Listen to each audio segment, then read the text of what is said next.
Okey, selamat pagi semua. Saya Kavi Murugesa dari IKBN Dusun Tua. Saya dengan rakan sekali saya, nama saya Kavi Murugesa, anak lelaki Siwaraja, dengan kawan-kawan saya 3 orang, Muhammad Adil Taha, Muhammad Hafiz bin Ahmad Jais, Muhammad Mahyudin bin Mustafa. Saya ingin nak menerangkan tentang penyediaan manual prosedur penyelenggaran. Okey. Objektif untuk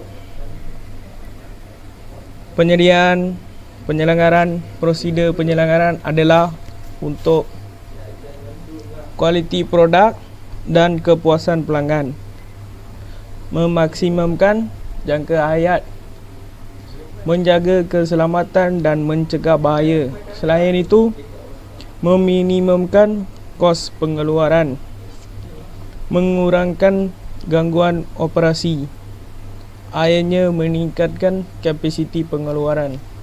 Okey, uraian dia. Objektif bagi tugasan ini adalah untuk mengetahui tentang penyediaan manual prosedur penyelenggaran. Prosedur penyelenggaran ini menyediakan garis panduan bagi memastikan urusan penyelenggaran bengkel, kemudahan dan kelengkapan bengkel dapat dijalankan dengan terurus dan cekap, serta mematuhi peraturan yang telah ditetapkan. Prosedur penyelenggaran ini membolehkan kualiti produk dan kepuasan pelanggan tercapai melalui penyelarasan servis dan operasi peralatan, dapat memaksimumkan jangka hayat peralatan. Prosedur ini juga dapat menjaga keselamatan peralatan dan mencegah dari berlakunya bahaya. Selain itu, prosedur ini juga dapat meminimalkan jumlah kos pengeluaran melalui proses operasi dan dapat meningkatkan kapasiti pengeluaran melalui penggunaan peralatan sepenuhnya.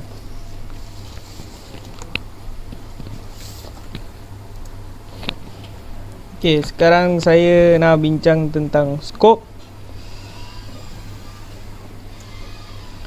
Skop untuk penyelenggaran prosedur ini adalah untuk memahami jenis-jenis penyelenggaran asas yang biasa digunakan oleh bengkel, seperti ada 4 jenis penyelenggaran. Di sini saya akan terangkan 4 jenis penyelenggaran. Pertama, penyelenggaran dirancangkan, regular maintenance. Kedua, senggaran berjadual, preventive maintenance. Ketiga, senggaran pembetulan, corrective maintenance. Yang last, senggaran kerosakan, breakdown maintenance. Assalamualaikum. Saya Muhammad Mahyudin bin Mustafa ingin meneruskan bentangan ini, iaitu definisi dan jenis-jenis penyelenggaraan. Salah satunya meningkatkan productivity melalui penggunaan keseluruhan aspek, bermula dari kajian, penyelidikan, reka bentuk, pengeluaran dan pemasangan, sehingga ke operasi, penyelenggaraan dan akhirnya dilupuskan. Seterusnya, penyelenggaraan dirancang.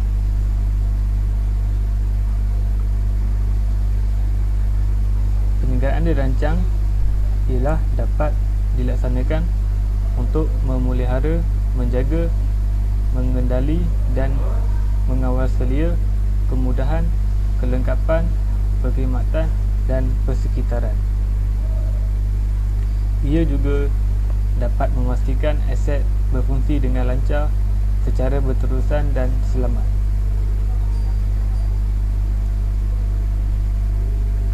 dapat memelihara dan memanjangkan jangka hayat mesin, meningkatkan keupayaan mesin, mengurangkan kerosakan, menjimatkan perbelanjaan syarikat, menjamin keselamatan pengguna dan mewujudkan suasana kerja yang kondusif serta produktif. Okey, yang seterusnya, senggaraan berjadual.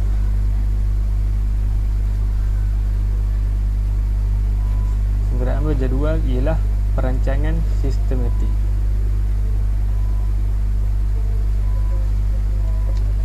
Ia dibuat secara berkala, bulanan, tahunan dan sebagainya, dan tepat pada masa diperlukan seperti mencuci, melincirkan, membaiki dan menggantikan bagi komponen-komponen untuk meminimumkan kerugian pengeluaran disebabkan oleh kerosakan.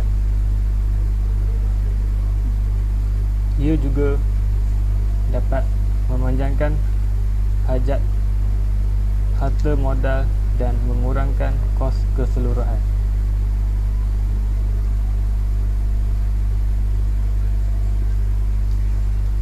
Kaedah penyelenggaraan berdasarkan kombinasi pangkalan masa dan keadaan untuk memastikan peralatan berfungsi oleh pengawalan komponen-komponen peralatan, assemblies, sub-assemblies, aksesori, attachment dan sebagainya.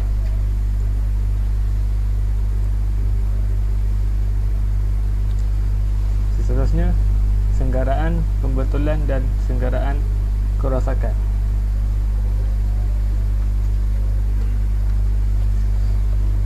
Senggaraan pembetulan ialah penambahbaikan peralatan dan komponen-komponennya agar penyelenggaraan pencegahan boleh dilaksanakan dengan pasti. Peralatan dan reka bentuk daif mesti direka untuk semula agar sesuai untuk barang-barang penyelenggaraan yang berkos tinggi seperti power maintenance, power design atau operasi di luar spesifikasi reka bentuk. Ia juga dapat pilihan yang perlu dibuat adalah di antara kos reka bentuk semula dan kos penyelenggaraan berulang. Ia amat sesuai apabila kegagalan yang bila kronik dan berulang-ulang berlaku dan memerlukan pengubahsuaian. Ia memerlukan tindakan kejuruteraan daripada tindakan penyelenggaraan, tetapi sering menjadi tanggungjawab Jabatan Penyelenggaraan. Assalamualaikum. Nama saya Muhammad Hafiz bin Majais. Ingin menyambung pembentangan ini. Seterusnya ialah singkatan. Tersebut ialah singkatan jawatan kuasa di dalam bengkel. Terdapat 10 jenis singkatan. Yang pertama ialah GM, General Manager. Yang kedua ialah CS, Customer Service. Yang ketiga ialah AO, Admin Official. Yang keempat WA, Warranty. Yang kelima CC, Customer Care Line. Yang keenam SA, Service Advisor. Yang ketujuh JC, Job Controller. Yang ke-8 F, Foreman. 9 SP, Store Part. Dan yang terakhir sekali ialah T untuk Technician.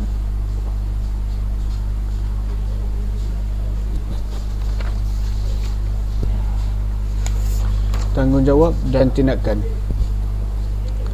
Berikut ialah tanggungjawab dan tindakan yang ada di bengkel. Yang pertama ialah General Manager. Dia punya tindakan ialah mengurus, menjaga dan mentadbir syarikat. Yang kedua, Customer Service, menguruskan dan mengatur servis untuk pelanggan. Yang ketiga, Admin Official, menguruskan tentang tuntutan waranti pelanggan. Yang keempat, Warranty, WA, membuat laporan tuntutan kerosakan kereta pelanggan. Yang kelima, Customer Care Line, menghubungi dan mengingatkan pelanggan untuk membuat servis seterusnya. Yang keenam, Service Advisor, mengatur dan mencadangkan tentang servis yang akan dibuat dan menerangkan kepada pelanggan tentang servis. Yang ketujuh ialah Job Controller, merekodkan dalam sistem job yang diterima dan membahagikan job kepada technician. Yang ke-8, Foreman, mengatur dan menetapkan kerosakan pada kereta pelanggan dan menerangkan kepada pelanggan tentang kerosakan.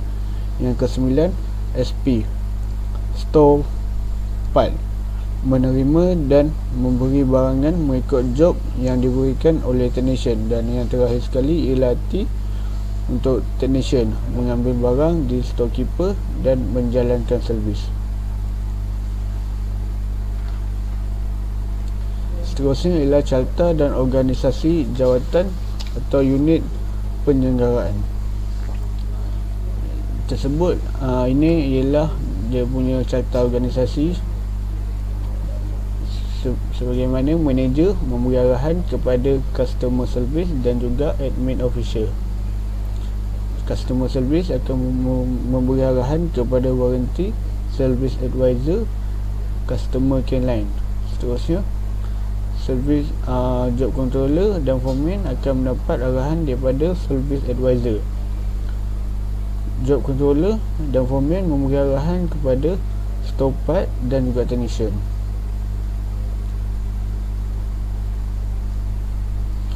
Seterusnya ialah carta alih prosedur penyelenggaraan. Yang pertama sekali ialah mengenal pasti kerosakan. Seterusnya, mengisi borang aduan kerosakan.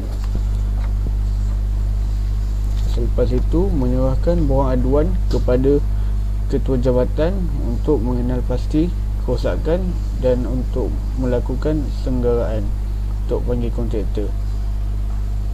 Jika ada berlaku kerosakan, pembaikan, kontraktor akan memanggil pihak luar untuk membuat pembaikan. Seterusnya, jika kerja sudah selesai, kerja untuk kerja-kerja penyelenggaraan hendaklah direkodkan. Okey, saya Muhammad Itaha. Saya akan menyambung pembentangan seterusnya, bermula dengan borang. Okey, borang yang kita ada dalam 6 ke 7. Okey, borang yang pertama ialah borang penyelenggaraan mesin atau peralatan. Okey, borang yang kita ada sekarang ni adalah borang yang memerlukan penyelenggaraan. Okey, borang ni selalunya diisi oleh pegawai. Okey, yang perlu ada dalam borang ni adalah nombor siri pendaftaran, jenis atau jenama model. Okey, lokasi model tersebut. Okey, catatan tu selalunya macam siapa yang guna. Alright. Selalunya borang-borang ni penyelenggaraan ke atau ni kerajaan yang gunalah, atau syarikat-syarikat besar yang modal dia atau aset dia bernilai 1,000 atau 3,000 ke atas. Selalunya macam tu lah. Okey, seterusnya borang aduan kerosakan. Okey, borang aduan kerosakan ni yang perlu ada dalam dia adalah nama, lokasi, tarikh, nombor telefon. Okey, jenis kerosakan yang selalu dipohon peralatan atau mesin, infrastruktur, peralatan ICT dan lain-lain sebagainya lah. Okey, butiran kerosakan contohnya macam mesin leaking ke, okey, minyak hybrid bocor. Okey, so kat situ kita tangan pemohon tarikh tersebut. Okey, borang ni juga perlukan pengesahan daripada pegawai pembangunan. Okey, so bilangan barang-barang tu kita ni, lepas tu catatan ni daripada pemeriksa lah. Dia akan cek peralatan tu, keadaan dia. Okey, selepas dah tu semua, pengesahan daripada unit pembangunan. Okey, pembangunan ni selalunya pegawai atas lah. Lepas dah periksa untuk confirmation, kita akan ke unit pembangunan untuk minta keterangan. Alright. Okey, borang seterusnya adalah borang keluar masuk mesin atau peralatan. Okey, borang ni dia perlukan jenis, jenama, model. Okay. Kat situ kita ada contoh nombor siri buatan, yang perlu ada siri pendaftaran. So kat sini ada nama peminjam. Okay, pinjam, tadi dikeluarkan, jangka barang yang akan dipulangkan. Okay, lepas tu kita tanda tangan. Tu jangka je. Itu kalau pelajar atau pekerja yang meminjam barang lah, alatan contohnya macam special tool, contohnya MSD, scan tool, alright. So oleh pegawai pula pun sama juga, dia kena buat juga ketika dikeluarkan, mulakan tanda tangan dengan tarikh. Pulang pun sama. Okay, catatan ni oleh pegawai yang pegawai store atau PIC lah, purchasing charge. Okay. So borang seterusnya adalah borang pelupusan aset.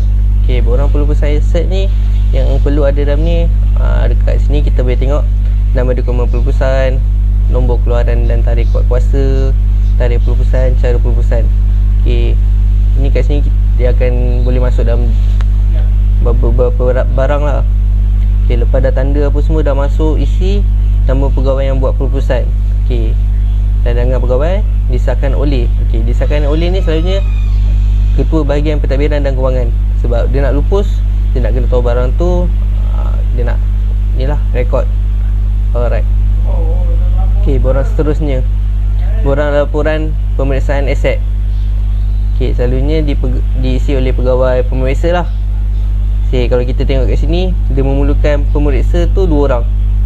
Okey, kat sini kita kena isi kementerian atau jabatan. Selalunya kementerian apa? Kalau kerajaan, kementerian belia dan sukan, macam-macam lah. Okay, bahagian apa? Bahagian perakaunan ke apa ke, right?